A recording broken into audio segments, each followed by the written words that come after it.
Saudações, bem-vindo ao canal Saduk Med. No vídeo de hoje falaremos do sistema urinário. Se és novo no canal, peço-te que te inscrevas e ative o sino das notificações para que não percas as atualizações do canal. Desde já agradecer a todos que têm partilhado, têm se inscrito, têm comentado e deixado seu like, pois estão ajudando o canal a crescer. E para os que não o fizeram, peço que o façam.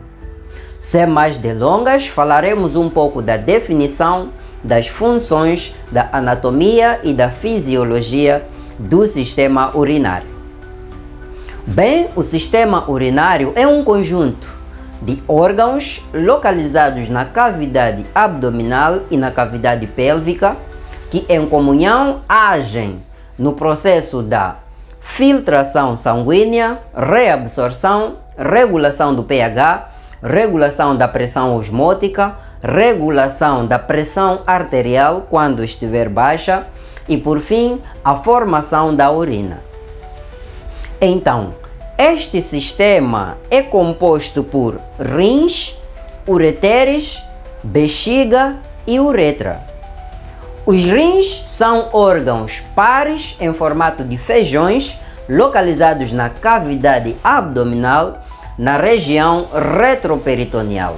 E eles são protegidos pelas costelas flutuantes, que são as últimas costelas da caixa torácica, localizados na cavidade abdominal. E acima dos rins localizamos as glândulas adrenais ou as glândulas suprarrenais, que fazem parte do sistema endócrino. E os rins são os principais órgãos do sistema urinário, porque é nos rins onde localizamos os néfrons. E os néfrons são as estruturas funcionais do sistema urinário. Por que funcionais do sistema urinário? Porque é nos néfrons onde ocorre todo este processo, desde a filtração, reabsorção, regulação, formação da urina. Então, por esta razão, os rins são os principais órgãos do sistema urinário. E os rins, se olharmos num corte frontal, nós podemos observar as estruturas internas dos rins. Principalmente temos o córtex renal. É no córtex renal onde localizamos a maior porção dos néfrons. E estes, para cada rim, temos mais de 1 milhão de néfrons agindo no processo de filtração, reabsorção, regulação e formação da urina.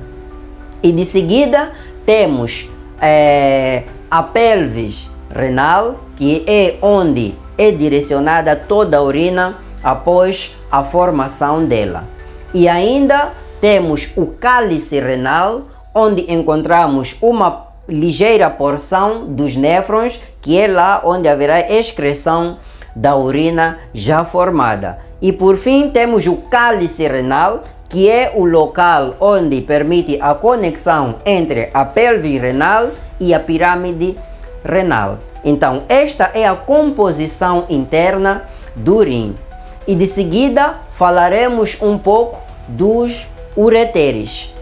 Os ureteres são órgãos tubulares pares ocos e que estes têm a função de transportar a urina dos rins para a bexiga.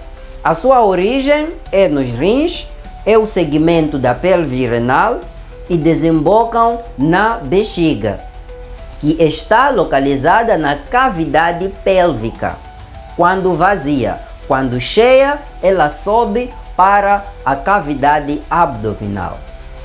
A bexiga, também chamado de órgão vesical, é um órgão oco muscular flexível, altamente inervado, que tem a função de suportar ou albergar a urina por um período curto, porque a urina não pode ficar muito tempo na bexiga, porque pode irritar a parede vesical. E após o estímulo do sistema nervoso central, permite o relaxamento do esfíncter vesical, permitindo assim a liberação da urina já produzida nos rins, secretada pelos ureteres, suportada pela bexiga e por fim falaremos da última porção do sistema urinário. Refiro-me da uretra. A uretra é um órgão ímpar, é só um tubo oco que tem a função de excretar a urina, ou seja, permite a saída da urina da bexiga para o exterior do corpo humano. Existe uma particularidade e diferença deste órgão dependendo do gênero do indivíduo. Por exemplo, nas mulheres a bexiga a uretra tende a ser mais curta comparadamente aos homens, variando de 5 a 7 centímetros dependendo do biotipo da mulher. Ao passo que nos homens a uretra é mais comprida, porque ela participa no processo urinário e também no processo reprodutivo. A título de exemplo, podemos perceber que no processo ejaculatório masculino, o conteúdo seminal tende a sair pelo canal que também é usado para a excreção da urina. Ao passo que a mulher não, existe uma saída específica para a urina e um canal específico para o processo do parto e o processo do coito. Então, esta é a anatomia e fisiologia básica do sistema urinário. E de seguida falaremos do néfron. O néfron, que é a estrutura funcional do sistema urinário. Estes são localizados nos rins e para cada rim temos mais de 1 milhão de néfrons. São eles os responsáveis pela filtração sanguínea, reabsorção de nutrientes, sais minerais, água e também a regulação da pressão arterial, regulação osmótica, regulação do pH e formação da urina. Então, estes são localizados nos rins, como já dissemos, e anatomicamente ele tem uma estrutura muito interessante. Como podemos observar, este é o néfron. Então, primeira porção do néfron é chamado de cápsula nefrídica. E na cápsula nefrídica encontramos o glomérulo nefrídico.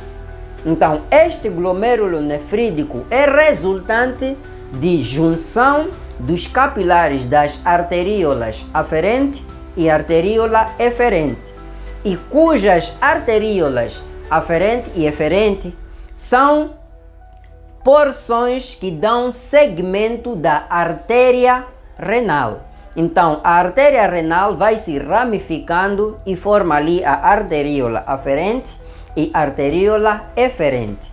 E estas arteríolas formam capilares. E estes capilares juntos formam o glomérulo nefrídico, que vai nos proporcionar o processo da filtração sanguínea, onde passará o plasma sanguíneo e as células sanguíneas não poderão passar.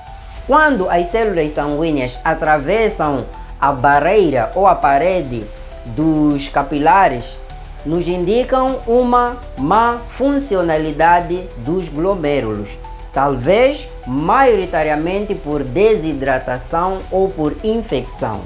Então, a primeira porção tem a função de filtrar o sangue. Seguimos para a segunda porção, que é chamado de túbulo contorcido proximal.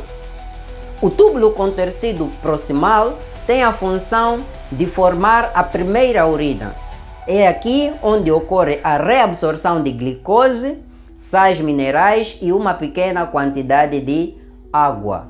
Então, por esta urina ser primária, nos indica que ela não está completa, ainda precisa de mais transformações para que se torne a urina total. De seguida falaremos da alça de Henle, ou chamada de alça nefrídica.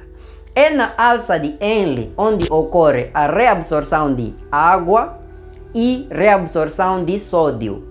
Então, após a direção ou direcionamento da primeira urina para a alça de Henle, onde temos a alça descendente e a alça ascendente, ocorre uma divergência na funcionalidade quando nós olhamos de uma maneira lógica, né?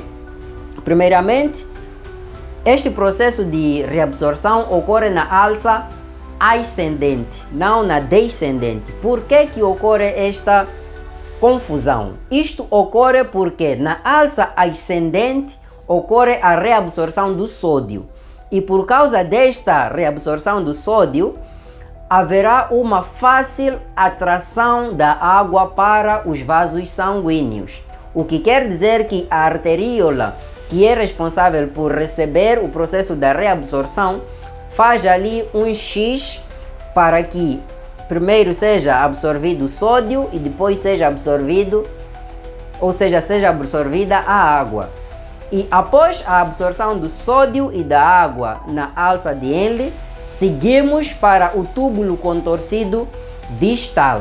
Por que túbulo contorcido distal? Porque ele encontra-se distante da porção inicial do néfron, que é a cápsula de Bowman. E no túbulo contorcido distal ocorre a reabsorção novamente dos sais minerais. Então, com a absorção novamente dos sais minerais, ali praticamente está finalizado o processo da formação da urina e segue para o duto coletor. O duto coletor, que é a última porção do néfron, é a responsável por excretar a urina dos néfrons para a pelvis renal.